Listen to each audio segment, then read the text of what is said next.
Welcome everyone, including our replay viewers. Stand by as we get our streams going and we notify everyone that we're live. We hope you'll share your feedback and comment on what we talk about today, whether it be labor history, furloughed workers, women's rights, or workers' rights. I am sitting here with Teri McClendon from IAM CREST. She's a project coordinator. And while I pull up my stream on my computer, Teri's going to tell you about some upcoming events. Welcome, Teri. Thank you. So you go and tell them about the upcoming events. Well, first of all, just want to remind everybody that the Workers' Memorial is going to be coming up in April. It's on April 28th this year. However, we're going to have our service on April 29th, which is a Monday. Also, for those of you involved with safety and health, which actually everybody should be involved with, it's not just, reps, safety reps. Our Safety and Health Conference this year is going to be from August 11th through the 16th down at the Whippensinger Center. The call letter should be going out the end of March, possibly the end of beginning of April. So be on the lookout for that letter. We haven't decided. We're just in the going through deciding what subjects we're going to talk about this year. So be on the lookout for that letter. All right. Thank you, Teri. And it is 3 o'clock, so let's get started. Activate your voice. Fight for your rights. Speak up. Speak out. We're union and we're proud. Go Union. Live from Maryland, this is Activate Live. Welcome to Activate Live, our weekly show about the Machinists Union, organized labor, and working people. I'm Tanya Hutchins, coming to you live from the Robert J. Kolaski studio at our headquarters in Upper Marlboro, Maryland. We begin with a shout out to IAM Local 2068 in our Midwest territory. Members have been on strike since December 8th at Silgan Containers in Rochelle, Illinois. They want better working conditions, better benefits, and better pay. So we want to tell everyone out in our Midwest territory at this local in Rochelle, Illinois, that we are with you. Solidarity forever. Now here's a look back at this week in labor history. The United States Civil Service, I think there were other names that they called her, but she definitely made a difference and was a leader. So we honor her today for her hunger march that she led in 1915. On January 10th, the IAM was part of a rally to stop the shutdown in Washington, D.C. The event took place in front of the AFL-CIO headquarters during lunchtime and then included a march to the White House a little more than a block away. Here's a look at the highlights. Good afternoon, brothers and sisters. Is labor in the house? I want to thank everybody who came out on this cold day. Thursday, union leaders and hundreds of federal workers came to Washington with a clear middle-class mandate. End this shutdown now! Since late December, at least 800,000 federal workers and contractors have been locked out or are currently working without pay because Congress and the president won't agree on a budget deal to fund the government. It is ruining people's lives. They have had the carpet ripped out from under them. They've had their income shut off indefinitely. I am a proud fighting machinist. IAM member Stephen Ching is a contractor at NASA in Florida. He's one of many Americans who've been shelved by the shutdown. No paychecks means no gas for our cars, no money for our prescriptions, nor money for groceries, no money for utilities, and no money for our mortgages or rent. And when it comes to worried federal workers like NEFI IAM member Jamie Rodney, we have student loans to pay, we have daycare costs to pay, we have car bills to pay, we have all of our bills to pay, and we need our paychecks now. But despite the D.C. dysfunction, dozens of pro-labor lawmakers on Capitol Hill are working hard to stop the stalemate. We're passing bills to open up the government to serve the American people. But until the executive branch signs such legislation, the shutdown will continue crippling many middle-class communities. Congress and the president must put aside political differences, reopen the government, and work together to solve America's problems, just like they always have in this great country. One of the people we heard from in that video was Jamie Rodney, a member of the IAM's National Federation of Federal Employees. And Jamie joins us live now from Orange County, California. Thanks for joining us, Jamie. Thank you so much for having me. Now, you are with Federal Lodge 1450. First, tell us about your job, where it is, and what you do. Sure. I'm very happy to talk to you about what I do. I'm very passionate about what I do. I'm a federal investigator in the Office of Fair Housing and Equal Opportunity at the United States Department of Housing and Urban Development.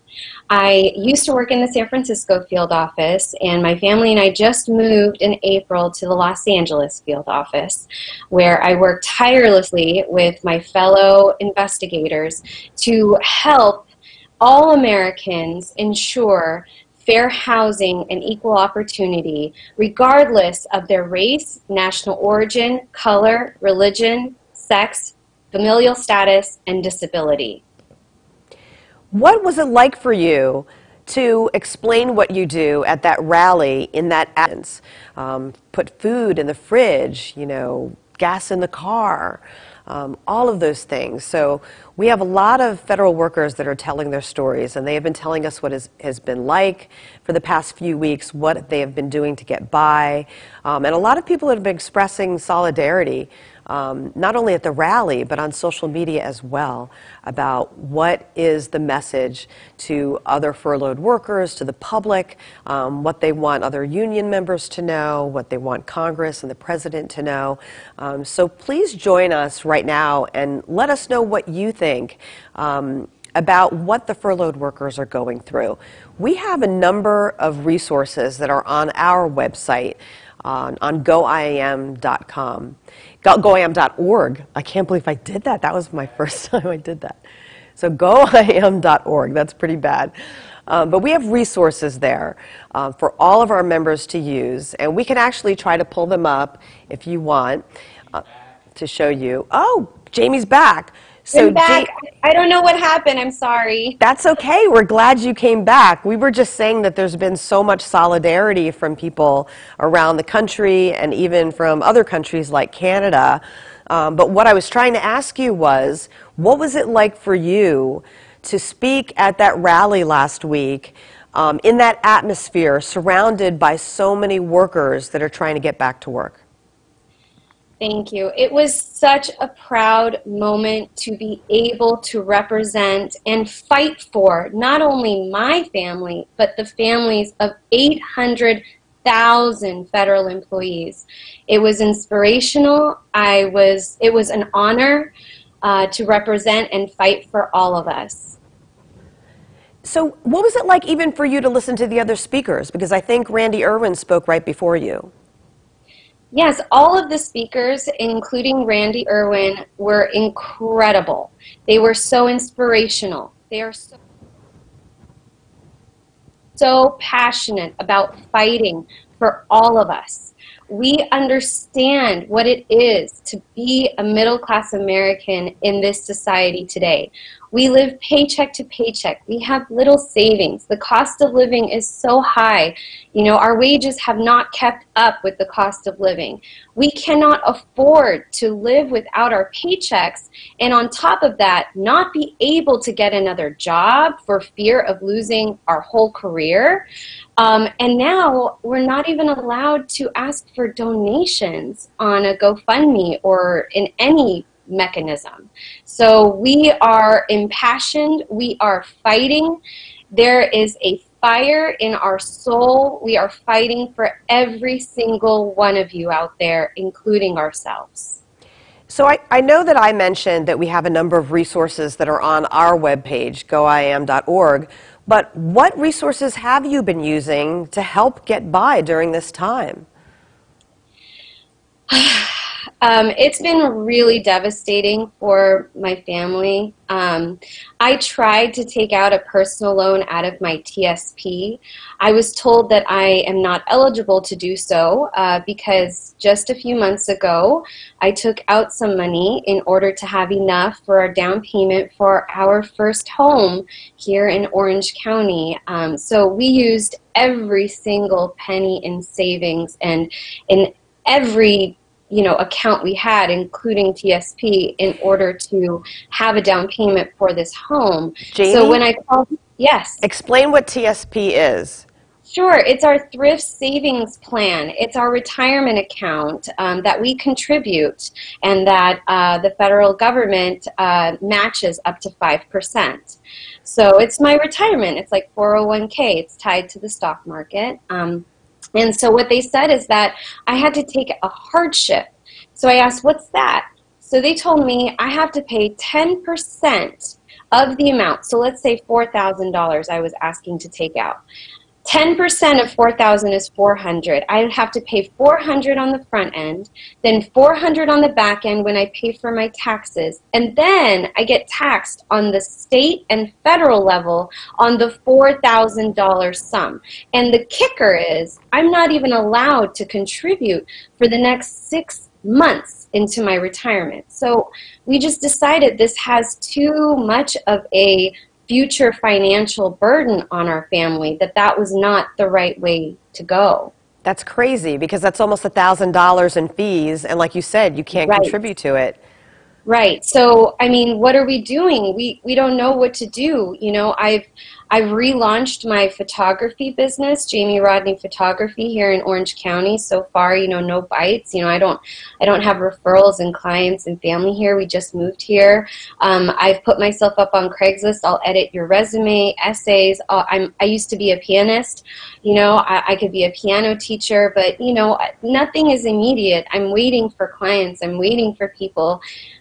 So we were desperate. My family, my parents, we're middle-class Americans. We're not rich like President Trump's family. My parents are able to give us a couple $100s a week in order to cover my 3-year-old's preschool. They want to make sure that my son Sammy doesn't feel like something bad is happening. We want to keep him safe and innocent and have a childhood. So they're helping us with that. But aside from that, I don't know what to do. Do I go beg on the streets? Because I tried the TSP. I filed for unemployment, but I haven't heard anything. It's been like 2 weeks. I don't know what to do, because going to like a credit union or something like that and getting a loan would actually be very burdensome for my family, and it would also hurt my credit. I have over $200,000 in student loans from attending a UC law school.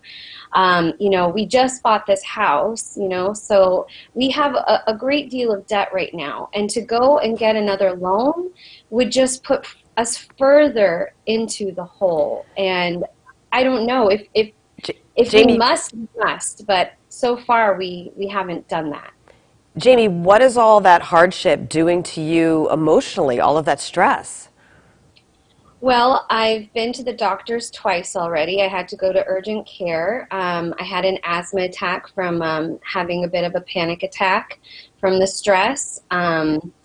I have some stomach problems, some achiness. So, I had to go to the doctors. I'm really stressed out.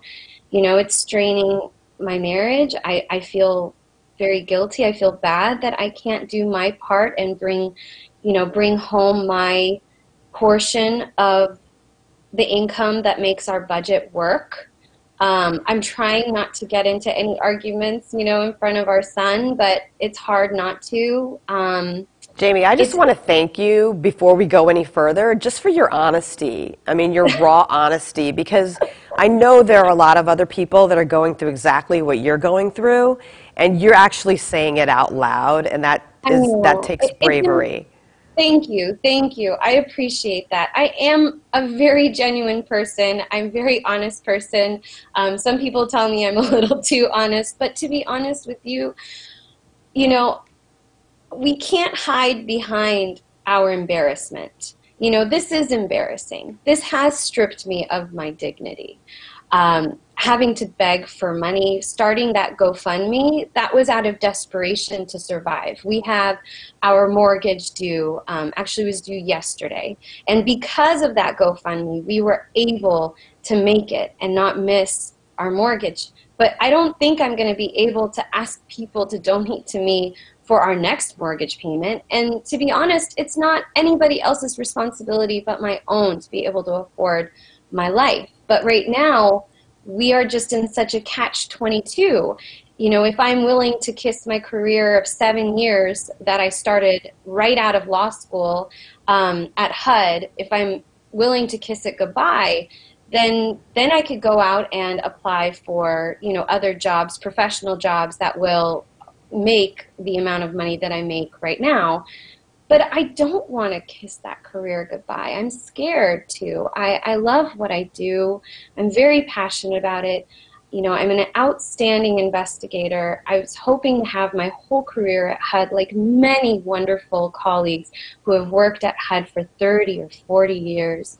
You know, but this has truly been a life-altering experience.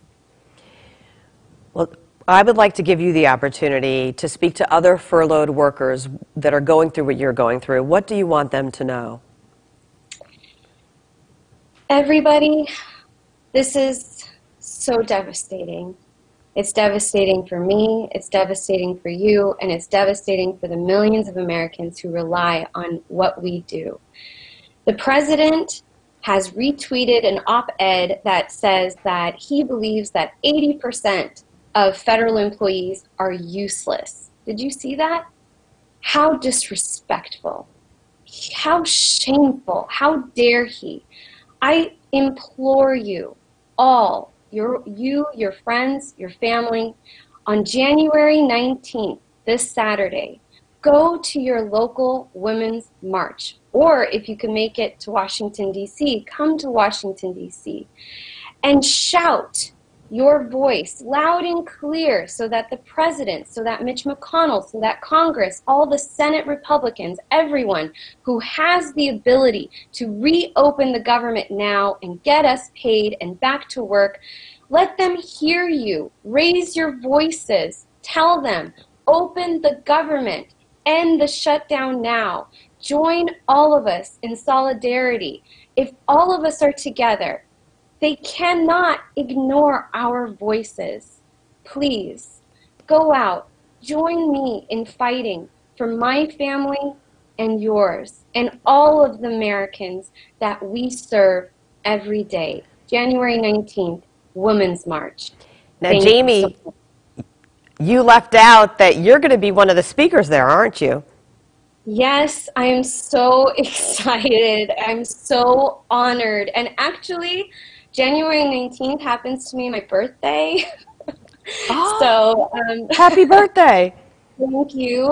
When I was asked to be a speaker and be a voice for the 800,000 federal employees who are on a path to financial ruin, I told them that this is the most amazing birthday present I could have ever received in my life.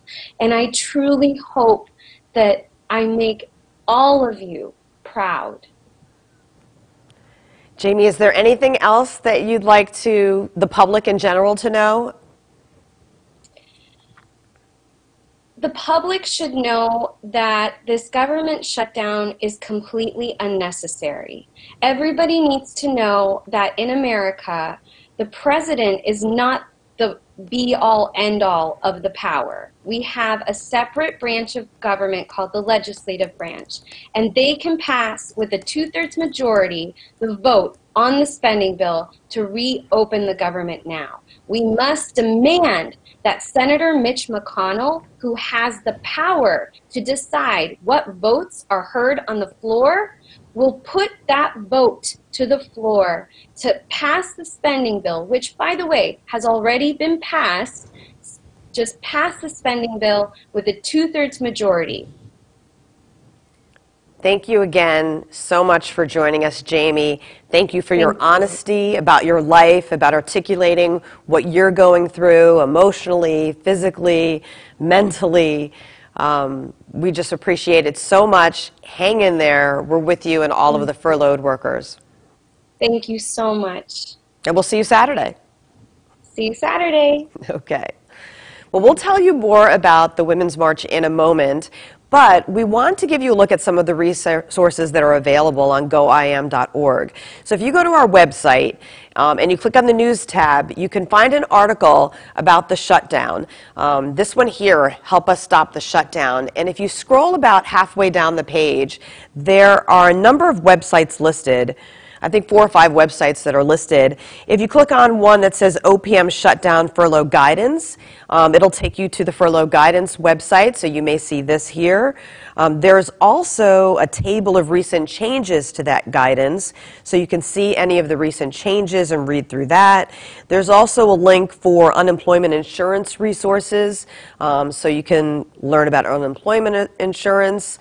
That'll take you back to the OPM site and shutdown furlough information. So all of this is available at goiam.org, or you can go directly to opm.gov to get the information that you need about resources. We'd like to thank all of the people that have joined us and hung with us, even if we lost our feed temporarily. Adriana Picasso is saying thank you to Jamie as well, so we appreciate that. So lots of people are commenting.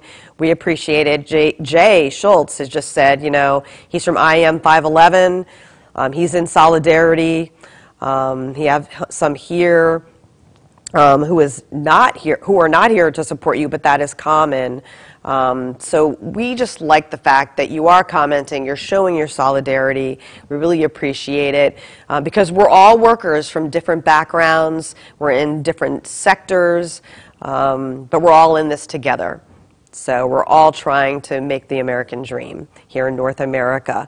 Adriana Picasso is saying solidarity for the federal workers. So it's good to see that solidarity and to hear it. So I'm going to catch up here on my script because there's a lot more to come, and thanks to all of you who have hung in here with us during some of our technical difficulties, but we hang in there. So we want you also to join the conversation. Let us know what you think. You can comment now to activate your voice about furloughed workers across the United States. And if you are a furloughed worker like Jamie, we'd like to hear from you. Let us know how you're doing. And if you've used any of the resources that we just mentioned, again, that list of websites is available at our website, goiam.org. Well, a busy weekend is coming up for labor activists. The AFL-CIO is holding its Martin Luther King Jr. Civil and Human Rights Conference in Washington, D.C., and part of the conference's itinerary is to attend the National Women's March on Washington. Now, it does have a new location. We just got this information today. Freedom Plaza along Pennsylvania Avenue between 13th and 14th Streets Northwest. Here is the schedule. So 10 a.m., that's when everyone will gather who is participating at Freedom Plaza. 11 a.m. is the March kickoff. And then at 12:30, there's a rally that will begin at Freedom Plaza. If you'd like more information, you can go to the website listed at the bottom here, www.womensmarch.com/2019. So we know a lot of people are coming in from all over the country. Sister marches are happening all over the world, not just in the United States. There are women's marches happening in places like South Africa, in Europe, in Japan. The Machinists Union will have a presence at the National Women's March as it has in past years. Some women are traveling on their own. Others are attending in partnership with the Coalition of Labor Union Women, or CLUW, which is an official partner of the March on Washington. Well, Teri McClendon and her sister have been marching every single year. This will be their 3rd year, and she joins us now to tell us about her experience. So Teri, thank you for being here. Thank you. My pleasure. First off, tell us, why do you march? It's so important. The times are changing. You know, there's so many dynamics going on right now, and it's important for us to be part of it. It's historical. We haven't, there hasn't been anything like this in, I don't think, forever, really. Last year there was way over 1 million people, I think it was. There was still a lot, yeah. Right, right. And even the first year, there's nothing like the bonding with all the different women and men and children. That's what I was going to ask you. What was Yes. that atmosphere like? Because I know the first year there were just so many people in Washington, D.C. Oh, it was great to just feel the energy. It is so important what it stands for first of all. And it was incredible. Everyone's bonding with each other, talking about things that they faced, you know, different issues and everything. It was really exciting to be part of that. And my sister and I are really happy. It means a lot for us to be part of this. And that's exactly why we're preparing to go again this Saturday. Now, when you go to the website for the Women's March, because they have a global website, and then they also have a website in the United States. And on the United States website, there's the mission that you can read when you hit the About section, but they also have all of the principles. I think there are about 8 principles, and one of the principles is workers' rights. So they hit things of value, as you said, like pay equity, affordable child care, sick days, health care, paid family leave, and something that, Teri, you say that is very important to you, healthy work environments. And I'll add to that, safe work environments. Safe work environments, right. Tell us a little bit about why that's so important to you.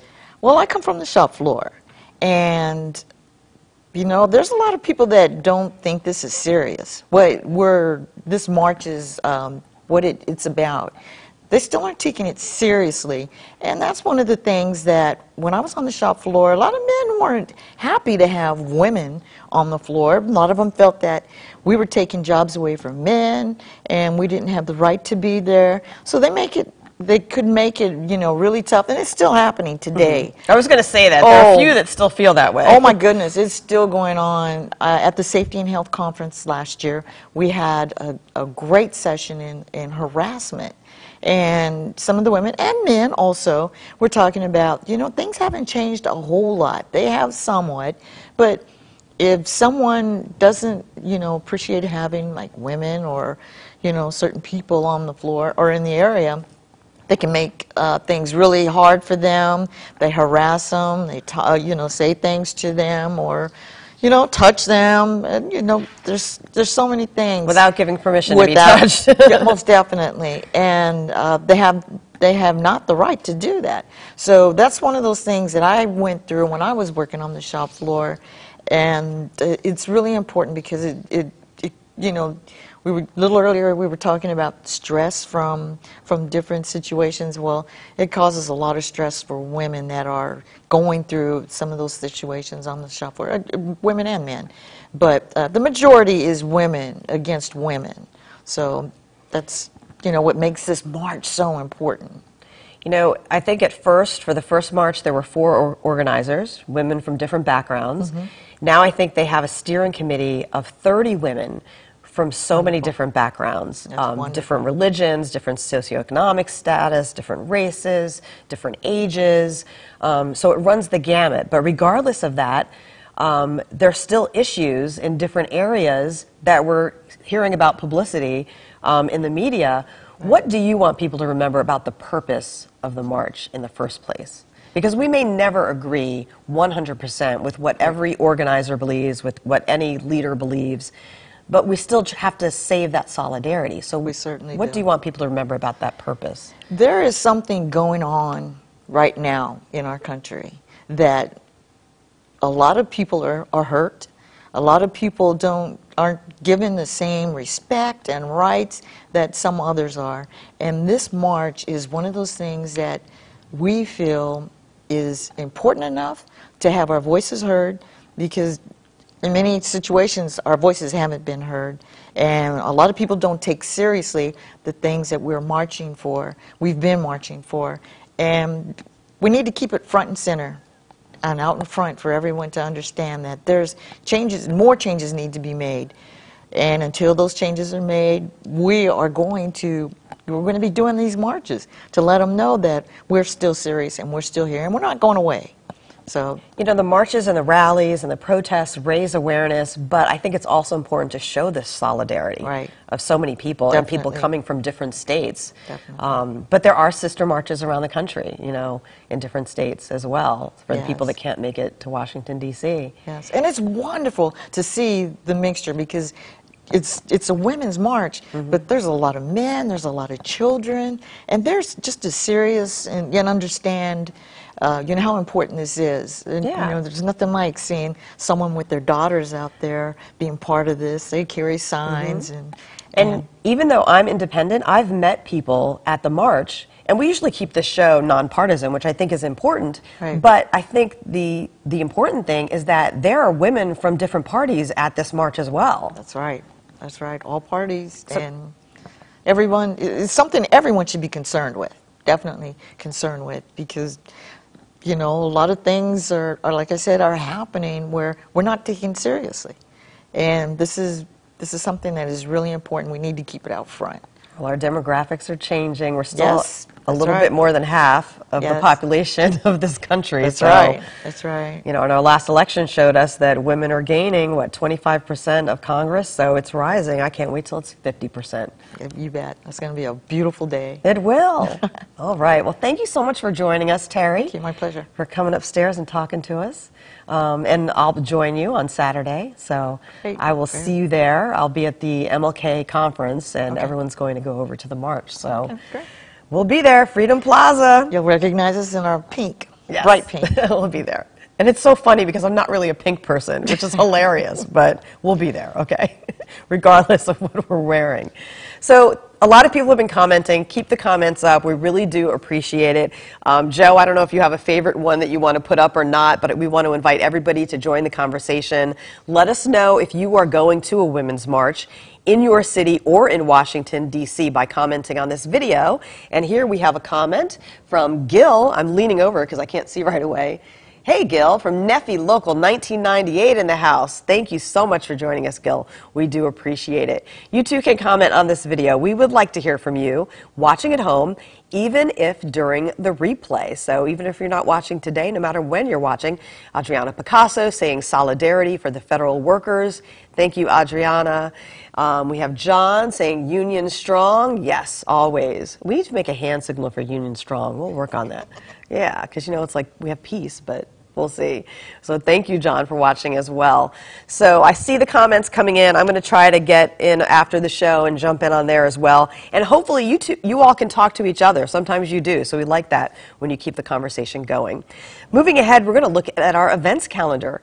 So if you are interested in taking classes at the Wimpisinger Education and Technology Center, this is our calendar. The ones that are coming up soon are Train the Trainer, Leadership 1, Women's Leadership, and Leadership 2. But there are registrations that are going to be due soon. Did I say that right? Yes, registrations are due soon for Veteran Services, Social Media for Organizing, and EAP2, along with Basic Web. So those deadlines are in early February, and you can go to the website, wimpisinger.iamaw.org, for more information, including class descriptions. We have several meetings coming up. This Friday, January 18th, is the Indigenous Peoples March. That is due to be somewhere along the National Mall as well. We don't know if they're going to move that location. They can move the location, but they can't really stop the marches. So this is happening this Friday. And I know a lot of our members are in Council Fire, which is First Inhabitants' Rights and Equality for Native American workers. So we'll try to cover this and bring it to you. And also, the next day, we have the Women's Wave hitting D.C. and across the country, rolling across the country and the world. In Washington, D.C., the gathering place is Freedom Plaza, starting at 10 a.m. The march kicks off at 11 a.m., and the rally will begin back at Freedom Plaza at 12:30 p.m. There's the website to check for more information, womensmarch.com/2019. And then moving ahead in our calendar, the AFL-CIO's Martin Luther King Jr. Civil and Human Rights Conference will take place starting Friday, going through Monday. So that is taking place at the Washington Hilton, just north of DuPont Circle, and everyone there will travel to the Women's March. And then Sunday, January 20th, from 8 p.m. to midnight, is the MLK Holiday Ball. Labor activists will be out there. dressed to the nines, I'm sure. For anything that's called a ball, I think everybody will be dressed to the nines. So that's taking place on Sunday.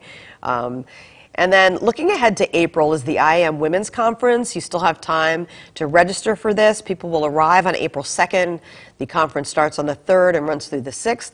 Women Rising, Unite the Fight is the slogan or the theme. This will take place at Bally's Hotel in Las Vegas, Nevada. Again, women from the IAM will be traveling from all over North America, so the United States and Canada. There is a t-shirt design contest. If you're an artist and you're an IAM member, submit your entry by February 1st. You have a couple more weeks to submit your entry. The entries are coming in, but we're trying to get as many IAM artists as possible. So spread the word to your IAM members at your local lodge meeting, at your district meeting. There is a prize for this, so you still have time to enter. And then looking forward to June is the IAM's 2019 Communications Conference taking place at Planet Hollywood in Las Vegas. We will learn more about voice activation. That's June 4th through the 6th. Our voice activation theme for our previous conference is what gave us the name for this show, and that's why we call it Activate Live, because we want you to activate your voices when it comes to workers' rights. So I'm following along with Joe. Thank you for putting up all those graphics. Joe, just have them coming up. All right. And Michael Ringo is saying women rock. Yes, he's right. You got to give me a two-shot on this one, Joe. Women rock. See, Michael gets it. Michael is one of the guys who gets it. So thank you, Michael Ringo. You rock too, okay? So let us know if you're planning to make it to any of the events that we just mentioned, and please spread the word to your local union members. And if you have an idea for an upcoming show, comment on this video and we'll see what we can do. Really, we read the comments. We really do. We want to have a conversation with you. We want it to be a two-way street and interactive. So that is it for this episode of Activate Live. I'm going to peek one more time. Thanks for joining us. Thanks for watching. And if you like what you've seen, please share this video. Join us next Wednesday.